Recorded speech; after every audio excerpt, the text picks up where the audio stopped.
The wheels of the plane struck the frozen runway with a hard jolt that snapped Aria Collins out of the day she had been clinging to for the past 12 hours.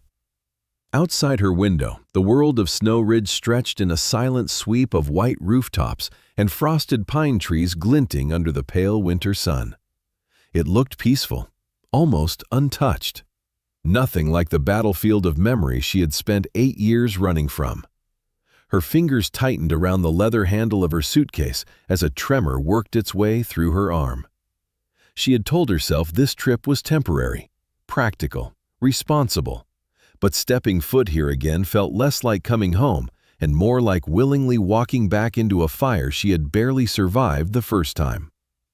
The terminal was small and quiet, a far cry from the crowded London airport she had grown used to. Every footstep echoed. Every distant conversation seemed to follow her like a whisper from the past. As she stepped outside, the cold hit her with a startling familiarity that sent an involuntary shiver through her. Snow Ridge had always been a winter town, a place where December arrived early and refused to leave until March surrendered with a sigh. When she was a child, she had loved it. Now the frost only reminded her of the night that had ended her old life. The crash, the ice, the headlights disappearing, her parents' final gasp of breath stolen by a stretch of black road she still saw in her dreams. Her grandmother Eleanor waited for her at the curb near an aging pickup truck decorated with a faded Christmas wreath. Eleanor looked smaller than Aria remembered, more fragile, but when she opened her arms, the warmth of her embrace wrapped around Aria with the mercy of a sunrise. "You made it, my brave girl," Eleanor whispered with trembling relief. Aria held her tightly, breathing in the scent of cinnamon and pine that clung to her coat. For a moment, the ache in her chest eased. As they drove into town, the familiar landmarks drifted past the windows like ghosts, waving from the other side of a veil. The bakery where her mother used to buy warm cranberry muffins. The bookstore where she first discovered Austen and Wilde. The old covered bridge. Each glimpse was a blow to the ribs. She had not expected it to hurt this much. Eleanor chatted gently, filling the silence with soft observations about the snow, the lights, the upcoming town festival. Aria let the words wash over her without truly absorbing them. Her gaze remained fixed on the road ahead. The same road she had fled down at 17, with her life packed into 2 suitcases and her heart shattered behind her. When they reached the Collins home, the porch light glowed with a welcoming golden hue. Inside, the air was warm, scented with gingerbread and evergreen branches. Aria paused in the doorway, as if expecting the house to reject her. Instead, it embraced her with living familiarity. Still, the memories rose around her, like mist curling at her ankles. She set her suitcase down and whispered under her breath a vow to no one but herself. "I am home. For better or for worse, I am home." Snow Ridge High looked almost exactly as Aria Collins remembered, though the years had softened its sharp edges and added fresh coats of paint in cheerful winter shades. The building sat tucked beneath a canopy of evergreens dusted with snow, its windows glowing with warm light as teachers prepared for the final stretch before the holiday break. Aria hesitated at the entrance, her breath clouding in the cold air, her pulse quickening in a way she could not quite control. She had taken this job to build a new beginning, yet stepping inside felt like unlocking a vault she had sealed with fear and youthful heartbreak. The principal, Rowan, greeted her with an energetic smile that did little to steady her nerves. Rowan spoke with the bright enthusiasm of a woman who believed deeply in the power of small towns and even smaller classrooms. Aria followed her through the halls as she pointed out faculty offices, bulletin boards crowded with colorful announcements, and the gym where students practiced for the winter showcase. Every corner hummed with warmth and familiarity, but it also carried faint echoes only Aria could hear. Laughter she once shared with friends, whispers exchanged before the bell, footsteps that matched hers in perfect harmony, footsteps belonging to a boy she once believed she would love forever. Rowan eventually led her to the staff room, a cozy space with mismatched chairs, a humming coffee maker, and walls covered in framed photographs of past school events. Arya let her eyes wander as Rowan chatted about schedules and syllabi. She was barely listening. Something tugged at her attention like a persistent thread, urging her to look deeper. Then she saw it. Mounted on the far wall was a polished wooden plaque, engraved with the names of the school's major benefactors. Some she recognized, others were new. But one name rose above the rest, illuminated by the soft winter sunlight streaming through the window. Lucas Hayes, principal benefactor. Her heart slammed against her ribs. The air seemed to thin, and for a moment she could hear nothing but the echo of his name reverberating through her mind. Lucas, the boy she had once trusted more than anyone, the boy who had held her together in the weeks after the accident, the boy she had been forced to abandon without a single proper goodbye, the boy she believed had abandoned her in return.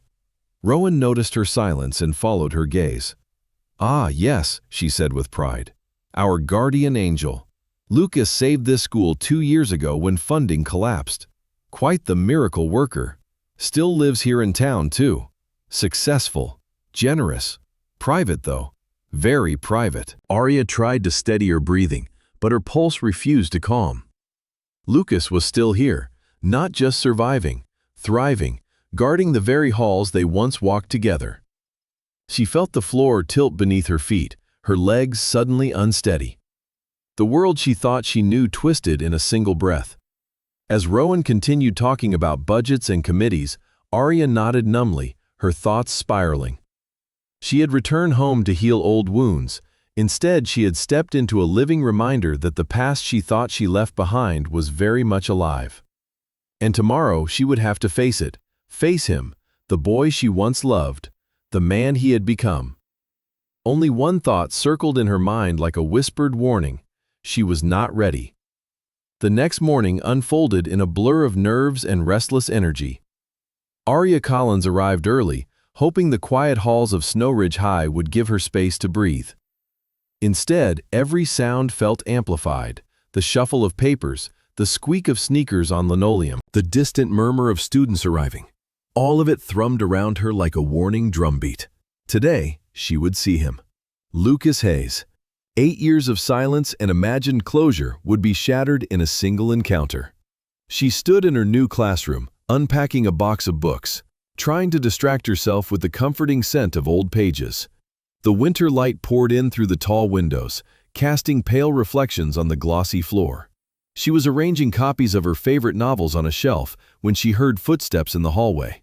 Firm, unhurried, familiar in a way that made her spine straighten and her breath catch. The footsteps stopped just outside the door. Her hand hovered motionless over a stack of paperbacks. The door handle turned, and when the door swung open, the world she had carefully pieced together collapsed in an instant. Lucas Hayes stepped into the room. He stood framed by the doorway, the morning light catching in the dark strands of his hair. The years had sharpened him, sculpting away the softness of youth and replacing it with a quiet, controlled power. His shoulders were broader, his jaw more defined, his posture that of a man who had carried heavy things and learned to do so without bending. Yet beneath all of that was something unchanged, an undercurrent of steadiness she had once relied on more than oxygen. His eyes found hers across the room. For a moment, everything stopped. 8 years dissolved. The classroom faded. Time bent around them until there was nothing left but the force of recognition, a jolt so electric Arya felt it in her fingertips. Lucas's expression flickered, just for a breath. Shock, pain, something like longing. Then, as quickly as it appeared, he smoothed it away, slipping into a calm reserve as Principal Rowan stepped in behind him. "Arya, this is perfect," Rowan said brightly, unaware of the storm raging inches away. "I'd like you to meet our benefactor, Lucas Hayes." "Lucas, this is our new literature teacher, Arya Collins." Lucas extended his hand, formal and contained. "Miss Collins," he said. His voice was deeper now, steadier, carrying a resonance that made her pulse skip. Professional, polite, distant, but his eyes betrayed him. They burned with memories neither of them had spoken aloud in 8 years. "Mr. Hayes," she managed to whisper, placing her hand in his. The instant their skin touched, a warmth surged up her arm, fierce and undeniable. She let go too fast, afraid the tremor in her fingers would give her away. They sat through Rowan's briefing, but the words blurred into meaningless noise. Arya could feel Lucas's presence like a gravity well across the table. Every breath felt measured, every heartbeat too loud. When Rowan stepped out to answer a call, the silence between them deepened until it felt almost tactile. Lucas rose first, his movements deliberate. He stopped in the doorway, back half turned to her. When he finally spoke, his voice was barely above a whisper. "I thought about you every day, Arya." And then he walked away, leaving her breathless, shaken, and utterly undone. Arya Collins barely slept that night. She lay awake in her childhood bedroom, listening to the winter wind scratch against the window pane, as if the town itself refused to let her rest. Lucas Hayes's words echoed through her mind in a relentless loop. "I thought about you every day." How could that be true when he had disappeared so completely from her life? When not a single call, email, or letter had ever reached her once she left Snow Ridge?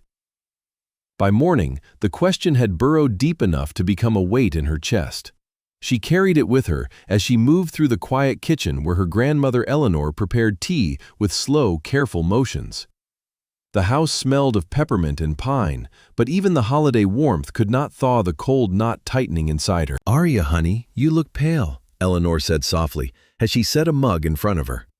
"Something happened at the school." Arya hesitated, her fingers curling around the ceramic cup as if anchoring herself. "I saw him," she murmured. "Lucas." A shadow of recognition crossed Eleanor's face. The name carried history in its wake. History layered with love and heartbreak and unanswered questions. Eleanor pulled out the chair beside her and sat down, her eyes filled with a knowing sadness. "Tell me, what's troubling you?" Eleanor urged. Arya recounted the meeting, the shock, the words he spoke, and the years of silence that followed. She expected Eleanor to respond with sympathy or confusion. Instead, her grandmother's expression tightened with something far heavier. Guilt. Arya's breath stilled. "What do you know, Grandma?" Eleanor looked down at her hands, as though the truth were etched into the lines on her palms. "I should have told you sooner," she whispered. "I thought I was protecting you.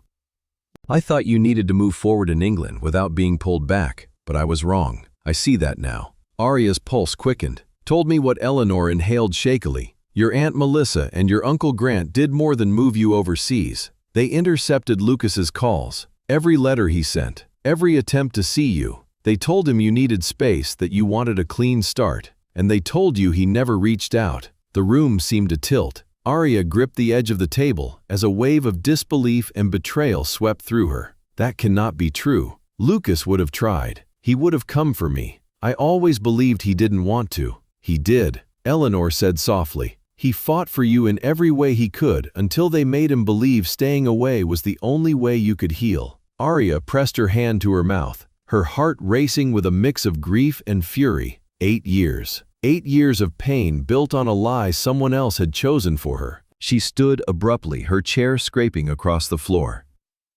"I need answers," she said, her voice shaking with resolve. "Not from him, from them." Eleanor tried to speak, but Arya was already moving. She grabbed her coat and stepped into the freezing air, dialing Melissa's number with trembling fingers. The call connected on the third ring. Arya demanded the truth, her voice cold as the snow beneath her boots. Melissa hesitated, then confirmed everything. The intercepted messages, the lies, the manipulation disguised as concern. When the call ended, Arya stood in stunned silence, the wind biting at her cheeks. The truth settled like a storm inside her, terrible and liberating all at once. Lucas had not abandoned her, he had been erased from her life by someone else's hand. And now everything she thought she knew about the past had changed. Snow drifted through the late afternoon air as Arya Collins made her way toward the Hayes estate, perched on a quiet hill overlooking Snow Ridge. The winding road was familiar, yet foreign, like stepping through a memory that no longer fit.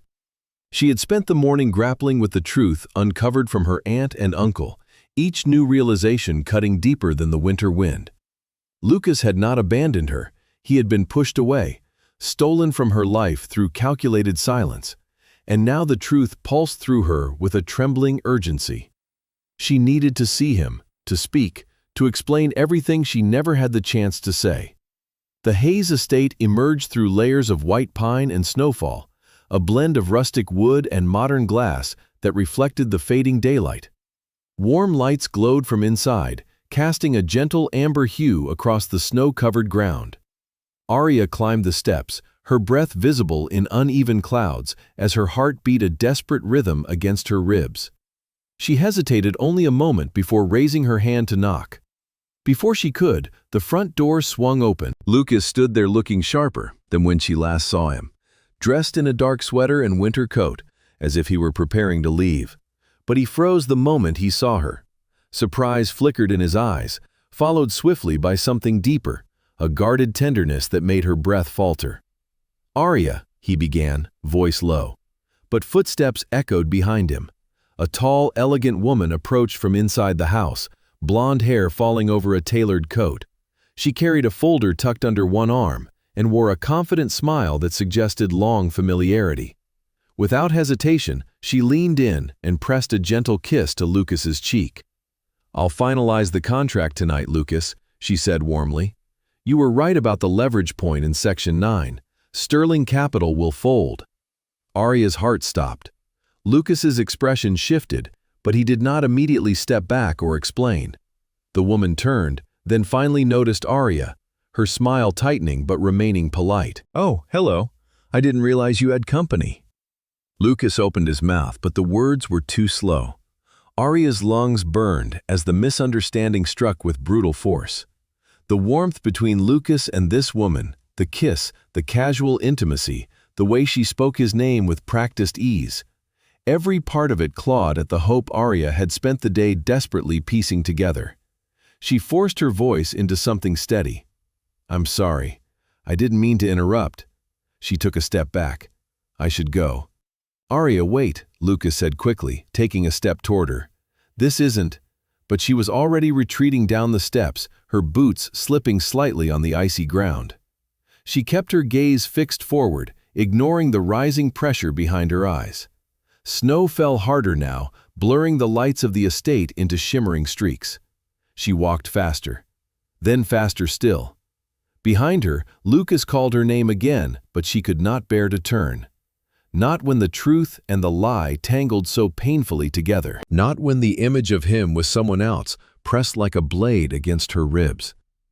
By the time she reached the main road, her breath came in ragged clouds. A sharp ache twisted inside her chest. She had come to tell him everything, but instead, she had stumbled on a scene that felt like a door closing in her face. The wound that had begun to heal ripped open anew. When she finally reached home, Eleanor opened the door in alarm. Arya collapsed into her arms and whispered through trembling lips a confession soaked with hurt. "I was too late." And for the first time since returning to Snow Ridge, she let herself cry. The next morning arrived with a cold brightness that did nothing to steady Arya Collins' frayed nerves. She sat at her desk in the dim quiet of her classroom before the students arrived, the memory of last night replaying in an endless loop. The kiss, the woman, the look on Lucas's face. Every detail carved itself deeper into her mind, as sharp and cruel as broken glass. She tried to breathe past the ache, but each breath came shallow, as if her lungs were resisting the truth she had forced upon herself. Whatever fragile hope she had allowed to bloom after learning about the intercepted letters had withered in a single moment on his doorstep. The school day passed in a haze. She taught on autopilot, her voice steady but her mind elsewhere. Her students noticed her distraction but said nothing, sensing the kind of sadness that required quiet respect. By late afternoon, the sun hung low, casting long shadows through the hallway as teachers packed up for the weekend. Arya stayed behind, telling herself she needed to grade essays, though she barely saw the words on the page. She was collecting her things when someone knocked gently on her classroom door. She looked up and froze. Lucas Hayes stood there. He appeared tired in a way she had not noticed before. His eyes held the weight of long nights and unspoken worries. The dark sweater he wore only emphasized the tension in his shoulders. For a moment, neither of them moved, as though the distance between them had become a living thing. "Arya," he said quietly, "please, let me explain." "You don't have to," she replied, her voice calm but brittle. "I understand. Truly, I do. Last night made everything perfectly clear." His brow furrowed. "Clear? How?" She swallowed hard. "The woman, the kiss. I shouldn't have come without calling first. I didn't mean to intrude." Realization flashed across his face, followed by disbelief, then urgency. "Arya, no, that wasn't what you think. That was Attorney Pierce. She's my legal counsel. We're preparing a counter-strategy against Sterling Capital. And the kiss." He rubbed the back of his neck. "She does that to everyone. It is unfortunate, and I have spoken to her about it more than once." The breath she had been holding trembled out of her, though she refused to let hope rush back too quickly. Lucas stepped further into the room, his voice lowering. "There is no one in my life, Arya. Not in that way. Not since you. There hasn't been anyone who could even come close." She turned away, unable to meet the intensity in his eyes. Lucas hesitated, then spoke again, his tone softer, the underlying strain unmistakable. "You deserve to know everything. There is a reason I have kept certain parts of my life private, a reason I never reached out after you left. Not only because I thought you didn't want me, but because my world changed faster than I could understand. The company, the contracts, the money, it all happened quickly, and I learned very early that wealth brings out the worst in people. Greed, manipulation, lies." He paused. "I could not bear the thought of you thinking I used success to pull you back, or that I expected anything from you." Arya turned slowly, meeting his gaze at last. Something raw and vulnerable shimmered behind his composure. "I built everything I have to protect people," he said, "but I have never known how to protect myself, not from losing you again." Silence stretched between them, trembling with emotion neither dared to name. At last he asked, "Can we start over, Arya? Just dinner, just a conversation without ghosts."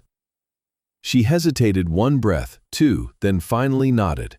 And for the first time since returning to Snow Ridge, the cold around her began to thaw. Snow Ridge shimmered under a veil of fresh snow as Christmas Eve settled over the town. Lights glowed in every shop window, and wreaths hung from lampposts dusted in white. The world looked softened by winter magic, but inside Arya Collins, everything pulsed with a delicate and uncertain hope. She stood at her grandmother's kitchen counter, arranging ginger cookies on a plate, when a soft knock sounded at the front door. Eleanor glanced up with a knowing smile, but Arya's heartbeat stuttered. When she opened the door, Lucas Hayes stood on the porch, snow in his hair and a red gift box tucked under his arm. His breath formed clouds in the cold night air, but his eyes were warm, steady, almost hesitant. Arya stepped aside to let him in, and the scent of cinnamon and pine greeted him like an old memory. "I hoped you would be home," he said quietly. "I live here now," Arya replied, trying to keep her voice, even though something fluttered inside her chest like fragile wings. Lucas nodded and held out the small red box. "I wanted to give you this, before anything else changes." Inside the box lay a tiny clay star, crooked and faded, the same one Arya had made for him when they were 16. She had forgotten the uneven edges, the smudged gold paint, the way she had pressed her thumb into the center. Lucas had not. He had kept it for 8 long years. "I carried it through everything," he said softly. "Every deployment, every hotel, every bad night. It reminded me of who I was before the world got loud." Arya's fingers trembled around the star. She felt warmth rise behind her eyes, but blinked it away. "You kept it all this time," she whispered. His expression tightened. "I kept you," he said, "or the pieces of you I still had." A silent understanding passed between them, the kind that could only exist between two people who had loved each other deeply long before life tore them apart. Lucas hesitated, then asked if she would take a walk with him. Arya agreed. They stepped into the crisp night air, snow crunching softly beneath their boots as they walked toward the old wooden bridge spanning the frozen river. The moon hung low above the water, casting silver light across the landscape. The bridge looked almost untouched by time. Lucas stopped at the very center. Arya stood beside him, her breath forming soft clouds that mingled with his. For a moment, neither spoke. "I need to tell you something," he finally said. "I won't be in town next week. I have been asked to join a mission, a dangerous one, but a necessary one. My team needs me." Arya's heart clenched. Fear swept through her like icy wind, but she tried to hold her voice steady. "How long will you be gone?" "I don't know," he admitted. "But I want something to hold on to while I am away. Something real. Something that tells me I have a reason to come home." He turned toward her, took a deep breath, and lowered himself to one knee. "Arya Collins, will you marry me?" The world narrowed to the sound of her heartbeat, the glow of the moon on the snow, and the man kneeling before her with every wall stripped away. His voice shook as he added, "This ring is not a goodbye. It is a promise that no matter what happens, I will come back to you." Tears slipped down her cheeks, but they were warm in the cold air. "Yes," she whispered. "Yes, Lucas, I will." He rose and wrapped his arms around her as the snow fell like blessings around them. For a moment they stood together above the frozen river, certain of the future and unaware of the storm that waited just beyond the horizon. Dawn broke gray and cold over the small private airfield on the outskirts of Snow Ridge. The wind swept across the runway in sharp bursts, tugging at Arya's coat as she stood beside Lucas with her hands wrapped tightly in his. The plane behind him idled with a low rumble, its steps lowered, its crew waiting with solemn patience.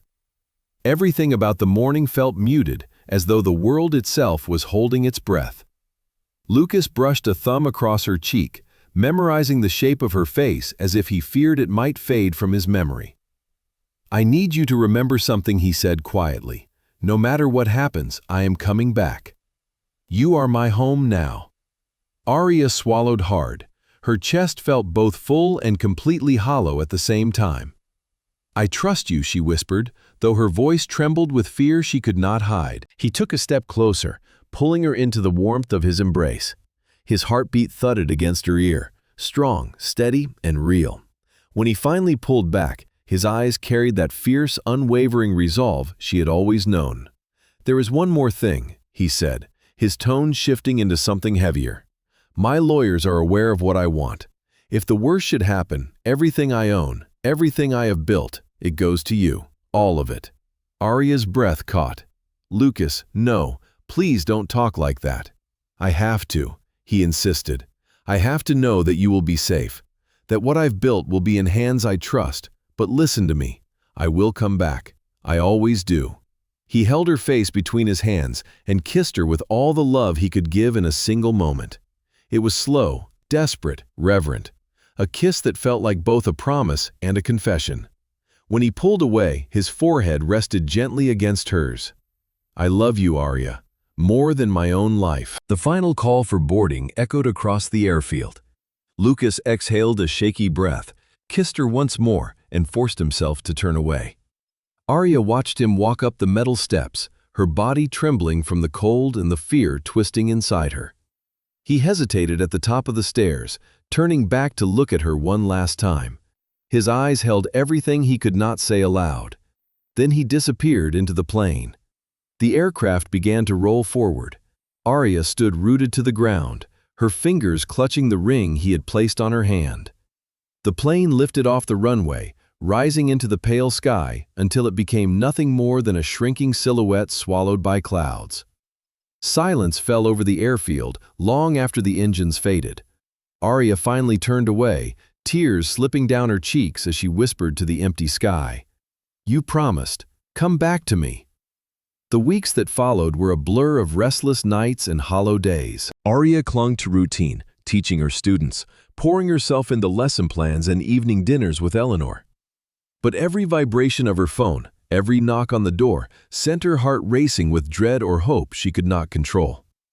One morning in early February, the phone rang with a number she did not recognize. Her stomach twisted. She answered with trembling fingers, only to hear static, a distant crackle, and then a faint voice barely above a whisper. Arya. Her knees buckled. Lucas. But before she could say another word, the line went dead. The silence that followed was worse than fear itself. It was the beginning of something darker, a void ready to swallow her whole. Snow Ridge moved through winter as if wrapped in cotton, soft and muffled, while Arya Collins lived each day feeling as though the world had been scraped raw. The phone call that had ended in static haunted her like a half-remembered dream. She replayed it constantly, clinging to the fragile hope that Lucas Hayes had somehow found a way to reach her from whatever darkness he was trapped in. But hope alone could not shield her from what came next.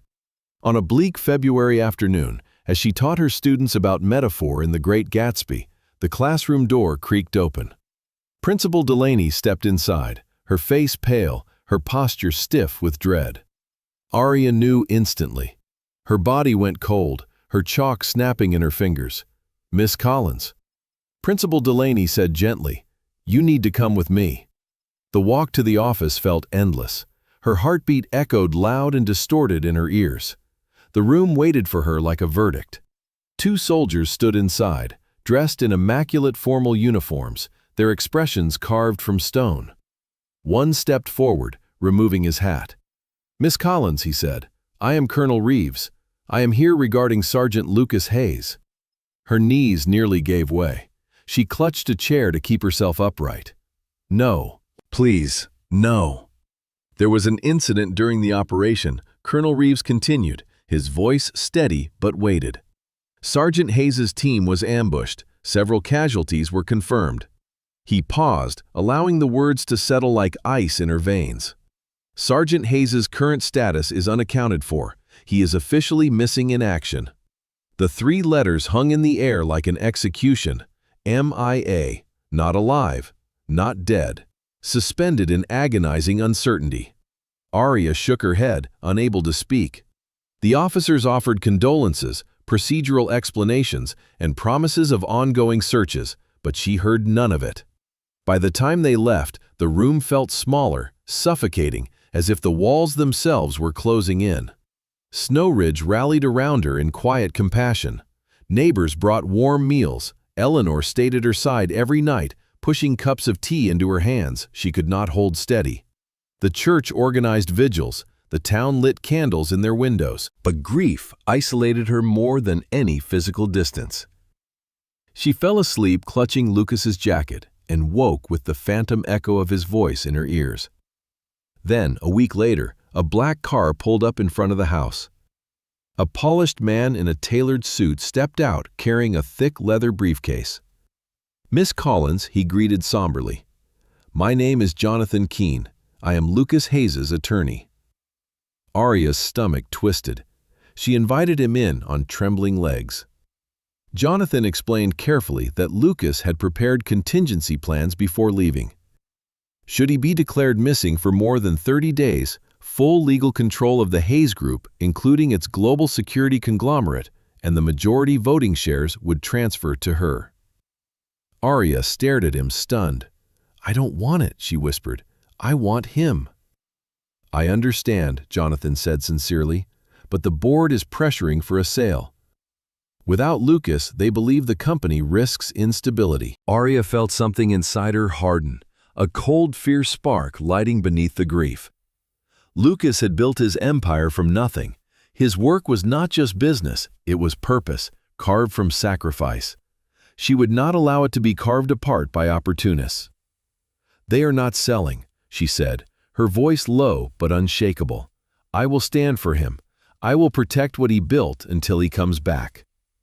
A week later, she stood in the glass-walled boardroom of Hayes Global, facing a long, polished table of skeptical executives.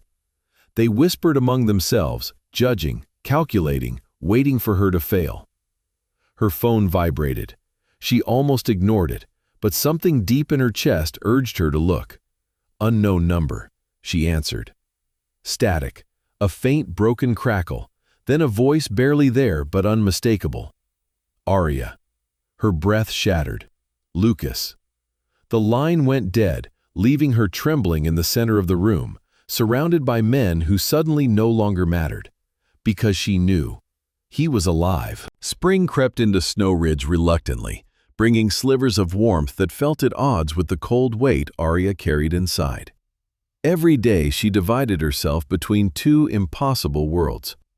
By morning she was Miss Collins, guiding her students through poetry and ancient epics.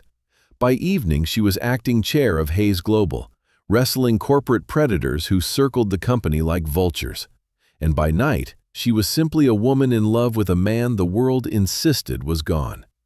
But all of these versions of her leaned on one thing, the fragile spark of hope that had ignited with that broken one-word phone call. Arya replayed it constantly in the quiet moments, his voice raw, faint, desperate. Arya. Only her name, but it was enough to sustain her. Still, the army offered no news. Reports stalled. Search operations thinned to near silence. Colonel Reeves gently told her that statistically, hope faded after the 90-day mark.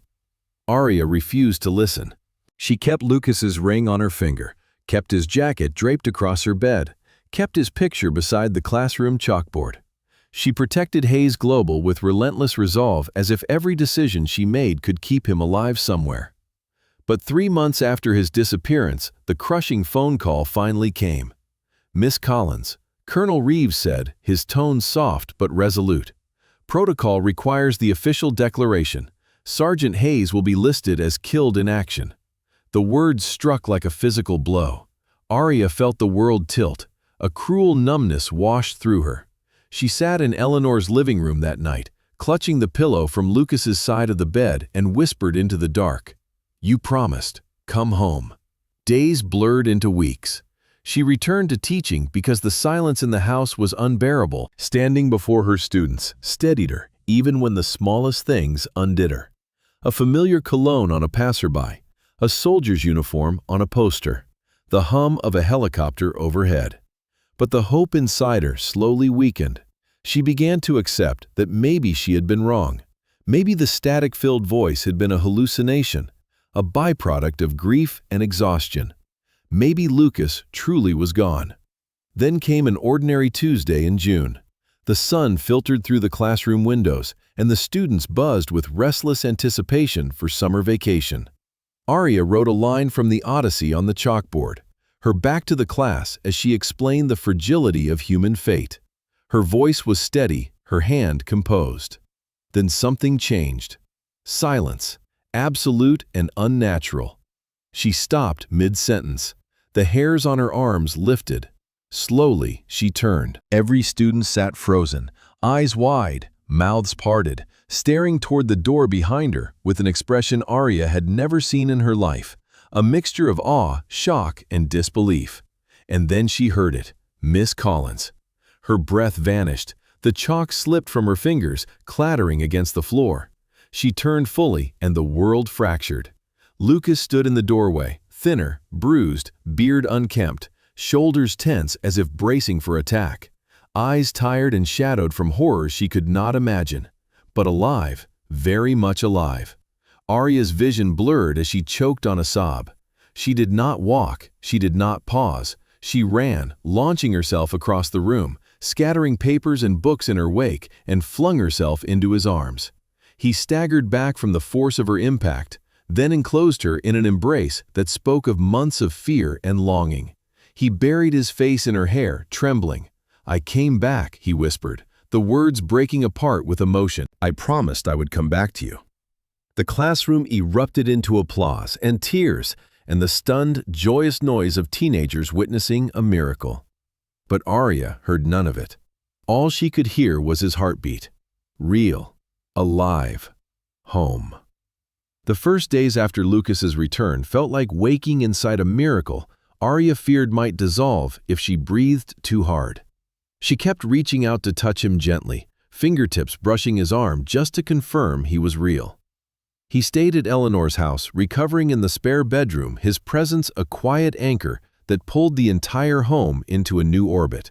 But the man who had come back across oceans and battlefields was not the same man who had left. On the second night, Arya found him standing barefoot in the hallway at 3 in the morning, drenched in sweat, his breath sharp and ragged. His eyes were distant, as though chasing ghosts only he could see. She touched his arm gently, and he flinched so hard she nearly stepped back. But then he saw her, truly saw her, and something inside him broke. He sagged against the wall, sliding down until he was sitting on the floor, hands shaking uncontrollably. She sat beside him, wrapping her arms around his trembling frame. He buried his face against her shoulder, whispering apologies as if he were the one who had failed her.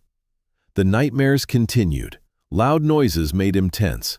Crowds unsettled him. Sometimes he drifted into long silences where his gaze unfocused and he seemed to slip into another world entirely, one filled with explosions, dust, and screams. Arya refused to let him face any of it alone. One evening, after a particularly brutal nightmare left him pale and withdrawn, Lucas spoke the words he had been choking on for weeks. "Arya, I don't know if I can be the man you deserve." His voice trembled in a way she had never heard before. He kept his eyes fixed on his hands as he continued. "I saw things. I did things. I lost men who were brothers. And I came back wrong. I'm not the man you loved." Arya knelt in front of him, taking his face in her hands and forcing him to meet her gaze. "You are the man I love," she said with fierce, quiet certainty. "You survived hell, and you came back to me. That doesn't make you weak.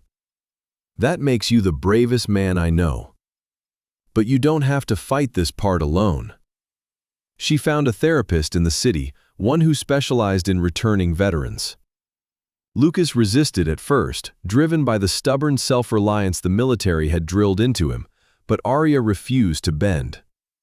"You fought through war alone," she told him gently. "Let me fight this part with you." He agreed. The first session was raw, filled with fractured confessions and memories he had never spoken aloud. When they walked out of the office, Lucas looked exhausted, but lighter. He reached for Arya's hand, his grip tight. "Thank you," he said quietly, "for not giving up on me." The next months were a slow climb back toward the light. There were good days, laughter shared over coffee mornings spent walking by the river, evenings where Lucas cooked with Eleanor in the kitchen as if reclaiming pieces of his old life. There were bad days too, when panic attacks stole his breath or nightmares left him shaking until dawn.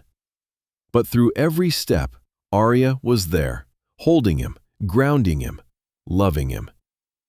Lucas soon returned to Hayes Global with a new purpose. He had survived because others had risked everything to protect him. Now, he was determined to protect them. He restructured the company, creating a nonprofit division dedicated to veterans, offering mental health support, reintegration programs, and job training. Arya watched the light return slowly to his eyes whenever he spoke of helping men who were walking the same dark path he had barely escaped. 6 months after his return, he walked into her classroom at sunset, the same room where she had run into his arms after believing she would never see him again. He moved toward her with calm steps, his expression open and steady. Without a word, he knelt before her, taking her hand in his. "You still want to marry me, Arya Collins?" he asked, his voice filled with quiet emotion. She laughed through joyous tears. "Always," she whispered, "always." And when he stood and kissed her, the world finally felt whole again. Spring unfolded in Snow Ridge like a long exhale, warm and full of promise, as Arya Collins and Lucas Hayes stood beneath the tall stained glass windows of the small-town church. The soft glow of morning light cast vibrant colors across the pews, painting their wedding day in hues that seemed almost too beautiful to be real. Friends, neighbors, soldiers from Lucas's veteran program, former students, and nearly the entire town filled the space to witness a love that had survived war, distance, and time itself. Eleanor sat in the front row, her eyes bright with joy as she watched the granddaughter she had raised walk down the aisle. Lucas stood waiting, his posture straight, his eyes clear, his heart steady. He wore his suit like armor, but his expression softened when Arya reached him.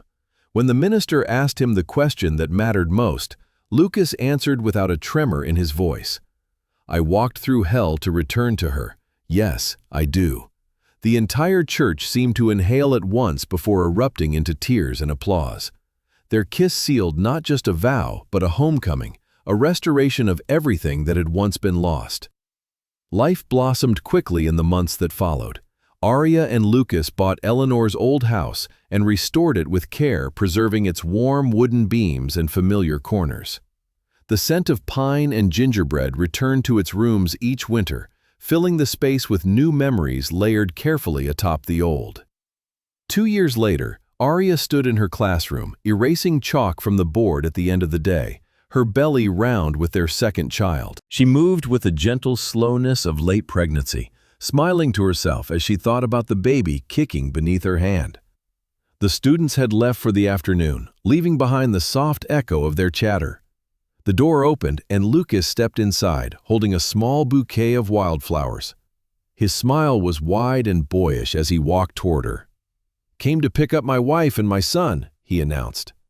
Arya laughed, shaking her head as she corrected him. "It's a girl, remember? Grace chose for us." He shrugged, pretending confusion. "I still say he kicks like a boy, but I will defer to your far more accurate instincts." She leaned up to kiss him, and his arm curled protectively around her. Their daughter Grace, now 3, waited in the hallway, scribbling shapes on a small chalkboard. When Lucas scooped her up, she wrapped her arms around his neck, giggling. Arya watched them, warm and full, feeling the life she had once feared she'd never have settling around her like a blanket. That December, snow fell thick and soft outside the windows of their newly restored home. The living room glowed with the soft colors of the Christmas tree lights, flickering gently across the walls. Eleanor sat in her favorite armchair, knitting a tiny sweater for the new baby. Grace toddled around with a box of ornaments, while Arya held their newborn son, Rowan, swaddled against her chest. Lucas lifted Grace so she could place the final ornament on the top of the tree. A lopsided clay star, its gold paint chipped, its edges uneven. The same star Lucas had carried through every battle, every night abroad, every moment he feared he would never return home. Grace placed it gently, her small hands steady under her father's guidance. Lucas came up behind Arya, wrapping his arms around her and resting his chin on her shoulder. "Remember when you thought you could never be happy in this town again," he murmured. Arya leaned back against him, her smile soft and full. "I was wrong," she whispered. "I didn't come back here because I had to. I came back because home was always waiting for me, with you." Lucas kissed her cheek, his voice a low promise against her skin. "And I am never leaving again." Under the glow of the Christmas lights, surrounded by the family they had fought so hard to build, Arya looked at Lucas and knew their love was not a fairy tale. It was a battle, a resurrection, a journey carved through fire and loss and hope. Some loves survive by accident. Theirs survived by choice. And as the snow fell softly outside, she whispered a silent thank you to the universe for guiding them through every storm and every silence until they found their way back to where they were always meant to be, home.